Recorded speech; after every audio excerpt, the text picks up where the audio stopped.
नवाछंद शिवजी के रूप का वर्णन किया जा रहा है।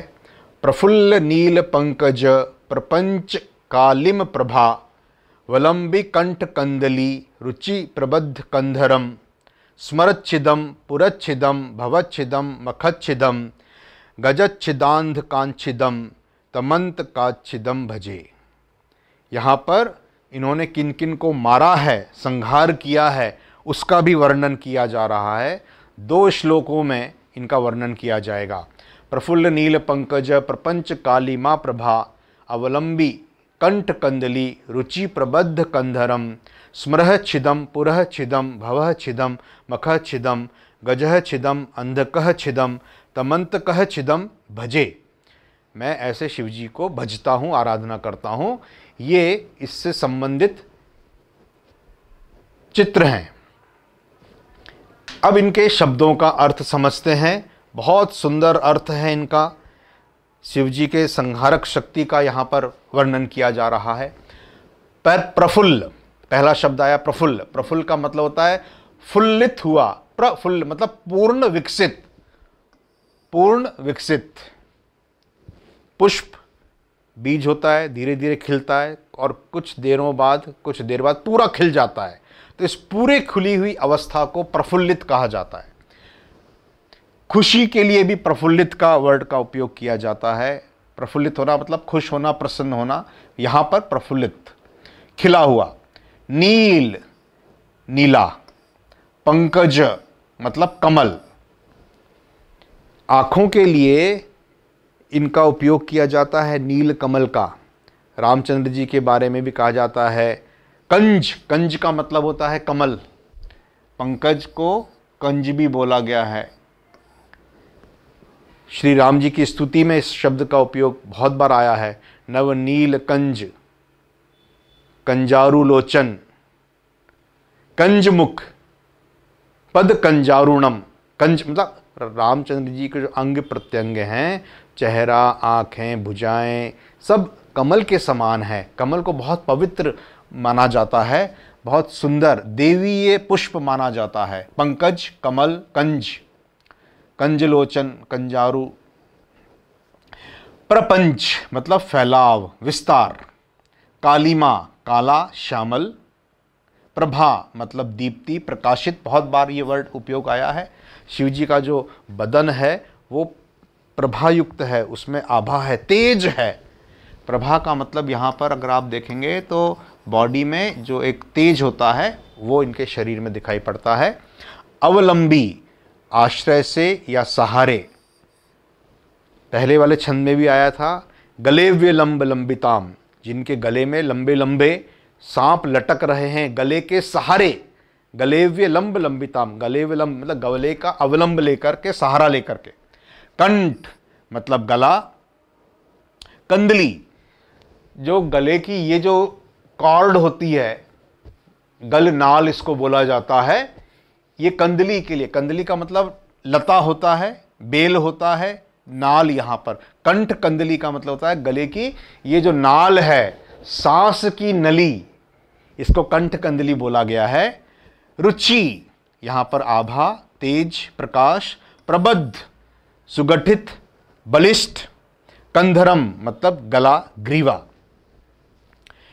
अब यहाँ पे ये एक पार्ट हो गया। दूसरे पार्ट में इन्होंने किस किस का संहार किया है, किस किस को मारा है, इनको मार करके जगत की रक्षा की है, वो नाम है। पहला है स्मरह कामदेव। स्मरह कामदेव या मदन, इनको भी कई नामों से पुकारा गया है। पंचसायक, पंचशर, मदन, ये स्मरह। छिदम का मतलब होता है समाप्त करने वाले। छिदम का मतलब कई बार आएगा, कई लोगों को इन्होंने मारा है। छिदम मतलब समाप्त करना, खत्म करना। कामदेव को मारा। पुरह छिदम, पुरह त्रिपुरासुर राक्षस। त्रिपुरासुर, 3 पुर मतलब नगर। 3 नगरों की रचना की थी राक्षस ने। शिवजी ने उस राक्षस का अंत किया था। इसकी एक अलग कथा है, किसी वीडियो में मैं आपको सुनाऊंगा। ये त्रिपुरासुर का इन्होंने अंत किया था। एक लोहे की नगरी थी, एक पीतल की थी, एक सोने की थी, ऐसे कुछ कुछ कहानी है इसकी। उस राक्षस का भी अंत किया था। भव, भव का मतलब होता है संसार, यहां पर इसका मतलब होता है जन्म मरण का बंधन। भवच्छिदम का मतलब शिवजी जन्म और मरण का ये जो बंधन है, संसार के जो बंधन है, उससे भी मुक्ति दे सकते हैं, उसको भी मारते हैं। मख छिदम, मख मतलब दक्ष का यज्ञ, यज्ञ का विध्वंस किया था इन्होंने, तो उस विध्वंस के बाद तांडव किया था, रौद्र तांडव किया था सती जी के शरीर के साथ में।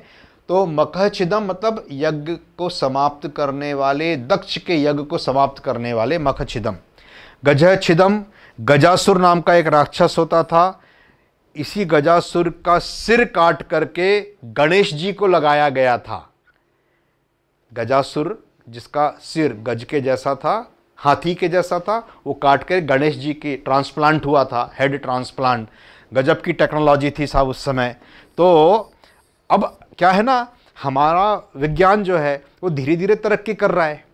आज से 40 साल पहले कोई सोच भी नहीं सकता था कि एक व्यक्ति अपने मोबाइल पर सारी दुनिया देख ले, कौन सा मैच चल रहा है, अपने सीसीटीवी में अपना घर देख ले, अपना स्कूल देख ले, अपने ऑफिस की, फैक्ट्री की, हर, मान लो उसने 16 चैनल का एक डीवीआर सीसीटीवी लगा रखा है, तो उसके कितने 16 नेत्र हो गए। आप 16 जगहों को एक साथ अपने मोबाइल पर देख पा रहे हो, तो आपकी कितनी आंखें हो गई? 16 आंखें हो गई। आप 1000 जगह की चीजें, 100 चैनल आप एक बड़े पैनल पे देख पा रहे हो, तो आपके शत नेत्र हो गए, 100 नेत्र हो गए, शत नेत्र वाले हो गए आप। तो ये टेक्नोलॉजी आज उन चीजों को पॉसिबल कर पा रही है जो हम सिर्फ कहानियों में, कल्पनाओं में सुना करते थे। तो इसमें कोई आश्चर्य नहीं है। हेड ट्रांसप्लांट, अभी कुछ कुछ अंग होने लग गए, हार्ट ट्रांसप्लांट होने लग गया है, लीवर ट्रांसप्लांट होने लग गया है, किडनी तो बहुत ट्रांसप्लांट होने लग गई हैं। आने वाले टाइम में वैज्ञानिक लोग हेड भी ट्रांसप्लांट कर पाएंगे। तो गजः छिदम का मतलब सिर्फ इतना कि उस गजासुर को इन्होंने समाप्त किया था। एक दूसरा एक राक्षस था अंधकासुर। देखिए, सुर का मतलब होता है देवता, और असुर जो देवता नहीं होते उनको असुर बोला गया है। कोई जरूरी नहीं है कि ये राक्षस ही हों, ये मनुष्य भी हो सकते हैं असुर। भाई जो देवता नहीं है, जिसके अंदर अच्छे गुण है, दूसरों की हेल्प करना, कुछ सिद्धियां हैं, दूसरों के दुख दर्द दूर करना, उनको देवताओं की श्रेणी में रखा जाता है। सुर जो उसमें नहीं आते वो सब क्या हो गए? असुर। और एक राक्षस कैटेगरी है जो कि दुनिया का बुरा चाहते हैं, वो हो गए राक्षस। तो सबके नाम के आगे असुर असुर असुर संधि की गई है। अंधकासुर, अंधकः एक राक्षस होता था, उसको भी इन्होंने समाप्त किया था। तमंतकः यमराज, तमंतकः मतलब यमराज, शिव जी ने यमराज को भी खत्म कर दिया था। इतने पावरफुल हैं, मतलब मृत्यु अगर वो कंटिन्यू हो जाता तो संसार में किसी की मृत्यु ही नहीं होती। ये कहानी एक अलग आती है। मार्कंडेय ऋषि थे, उनका पुत्र, वो लोगों ने बताया कि इसकी आयु केवल 12 साल है। ये भी एक मैंने वीडियो बनाया है, आप देखिएगा। 12 साल के बाद में उन्होंने फिर महामृत्युंजय जप का पाठ करना शुरू किया और उन्होंने शिव जी की आराधना शुरू करी, तो उनको फिर अमरत्व का वरदान मिल गया। यमराज जब उसको लेने आए 12 साल के बाद, तो शिव जी की आराधना, वो शिवलिंग से लिपट गया। तो शिव जी ने बोला कि मेरे भक्त को तुम परेशान कर रहे हो, तो मैं तुम्ही को मार डालता हूं। तो इस कथा से उन्होंने क्या किया था, समझ में आया हमको कि यमराज का भी अंत कर दिया था। यमराज अंत किया। छिंदम मतलब समाप्त करने वाले। भजे, भजना, भजना मतलब पूजा करना, आराधना करना। सो इस पूरे छंद का मतलब ये निकला, शिव जी का जो कंठ है, गले की नाल है जो, वो काले काले, क्योंकि नील पड़ गया है जहर के कारण, विष के कारण, पूर्ण विकसित नील कमल, खिला हुआ एक नील कमल, उसका जो विस्तार है कंठ प्रदेश में वो काली काली काली श्यामल श्यामल दीप्ति दे रहा है उनका कंठ प्रदेश। ये जो गले की नाल है, यहाँ से नीली काली लाइट सी निकल रही है। कंठ कंदली अवलंबी रुचि प्रबद्ध कंधर, उनकी जो गला है, जो ग्रीवा है, वो सुगठित है, उसमें से आभा निकल रही है। उसके सहारे ये जो गले की नाल है, वहाँ पर विष रुका हुआ है। शिव जी ने कामदेव का, त्रिपुरासुर का, संसार में जन्म मरण का, दक्ष के यज्ञ का, गजासुर का, अंधकासुर का और यमराज का अंत भी किया है। ये भाव एक बार और आएगा आगे के छंद में। स्मरांतकम, पुरांतकम, भवांतकम, मखांतकम, फिर से आएगा अगले उसमें। ये यहाँ पर देखिए, ये शिव जी के शिवलिंग पर ये बालक लिपट गया था, यमराज उसको लेने आए थे, तो शिव जी ने यमराज का भी अंत कर दिया था। ये यमराज का भैंसा यहाँ पे खड़ा हुआ दिखाया पड़ रहा है, ये वाहन उनका। ऐसे ही इंद्र के साथ, दूसरे राक्षसों के साथ शिव जी ने उनको समाप्त किया था। हिंदी अनुवाद, कांतिमय है श्याम कंठ, कांतिमय मतलब चमक रहा, सुपुष्ट तब कंध भी, आपका कंधा भी, सुपुष्ट मतलब प्रबद्ध, बंधा हुआ, इंदिवर नील कांति से दमकती कंठ कंदली, ये जो कॉर्ड है गले की नली, कामहा, कामहा मतलब कामदेव, सुरारिहा भवभंजन हे यज्ञ नाशन, भजता हूँ मैं तुम्हें भयभीत जिससे यम भयावन, मतलब तुकबंदी थोड़ी सी मिलाई है, तो मूल रूप से ये अर्थ आया इसका। 10वां श्लोक, 10वां छंद। अखर्व सर्व मंगला कला कदम्ब मंजरी, रस प्रवाह माधुरी विजृंभणा मधुव्रतम, स्मरांतकम, पुरांतकम, भवांतकम, मखांतकम, गजांत कांध कांतकम, तमंत कांतकम भजे। शिवजी का जो रूप है वो किस प्रकार का है, शब्दों को अलग अलग किया मैंने। अखर्व सर्व मंगला कला कदम्ब मंजरी, रस प्रवाह माधुरी विजृंभणा मधुव्रतम, स्मरः अंतकम, पुरः अंतकम, भवः अंतकम, मख अंतकम, गज अंतकम, अंधकः अंतकम, तमंतकः अंतकम भजे। ये दो लाइनें पिछले छंद की जैसी ही हैं, वही इसका भावार्थ है। शब्दों को अगर हम फिर से अलग अलग करेंगे तो देखें, अखर्व का मतलब होता है भव्य या महती, समग्र रूप से अखर्व।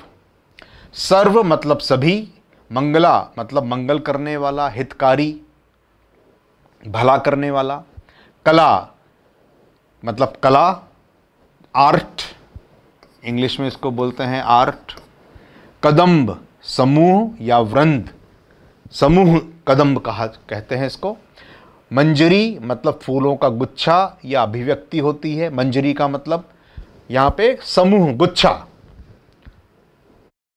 रस प्रवाह, मकरंद, फूलों में जो पराग होता है, मकरंद होता है, उसको रस प्रवाह बोला गया है। उसका जो माधुर्य है, इट इज़ मधुरिमा, उसका माधुर्य, जिसका जो स्वाद है, उसकी जो मधुरता है, माधुरी। विजृंभणा मुख खोले हुए, रेडी, तत्पर, विजृंभणा। कौन? मधुव्रतम, मधुव्रतम का मतलब है मधुकर, मधुकर का मतलब होता है भवरा।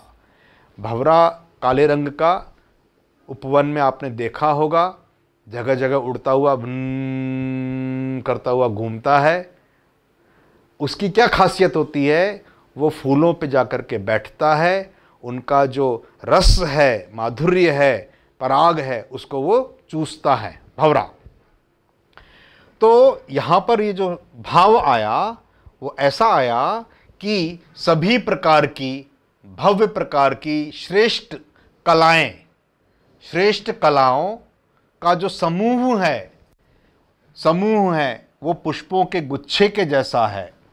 नाचना, गाना, डांस करना और चित्रकारी करना, विलास करना, इन कलाओं के बारे में बोला जा रहा है कि सभी प्रकार की जो कलाएं हैं वो पुष्प के गुच्छों की जैसी हैं, जो सभी हितकारी कलाएं हैं, जो लोक कल्याण के लिए बनी हुई हैं, दूसरों के भले के लिए बनी हुई हैं। तो शिवजी का जो रूप है वो शिवजी भंवरे के समान उन कलाओं के लिए, मुख खोले हुए भंवरे के समान उनका रस माधुर्य ग्रहण करने के लिए आतुर हैं, तत्पर हैं। अगर कोई व्यक्ति लोक कल्याण की भावना रखता है तो शिवजी उसके प्रति समर्पित हैं। शिवजी उनके लिए अपनी कृपा लुटाने को तैयार हैं। इसका मतलब ये भाव हुआ। सभी प्रकार की जो मंगल कामनाएं हैं, मंगल भावनाएं हैं, जो कलाएं हैं, उनका जो पुष्प गुच्छ है, शिवजी उस भंवरे के समान है, उस मुख खोले हुए भंवरे के समान है, जो इन कलाओं को ग्रहण करने के लिए आतुर हैं।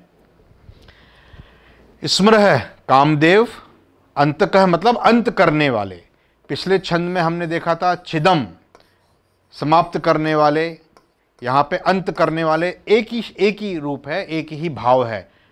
स्मरः अंतकम, कामदेव का अंत करने वाले, त्रिपुरासुर का अंत करने वाले, संसार के जन्म मरण के बंधन का अंत करने वाले, दक्ष के यज्ञ का अंत करने वाले, गजासुर राक्षस का अंत करने वाले, अंधकासुर राक्षस का अंत करने वाले, यमराज का अंत करने वाले। ऐसे शिवजी की मैं आराधना करता हूँ, उनकी पूजा करता हूँ, उनको मैं भजता हूँ। नमन है त्रिपुर सुंदरी के कला रसिक को, माधुरी का पान करते रस विलासी मधुप को। भजू मैं भवभंजन शिव पुरमथन उत्कट को। कामरी कालहा दक्ष याज्ञ ध्वंसक विकट को। क्लियर है?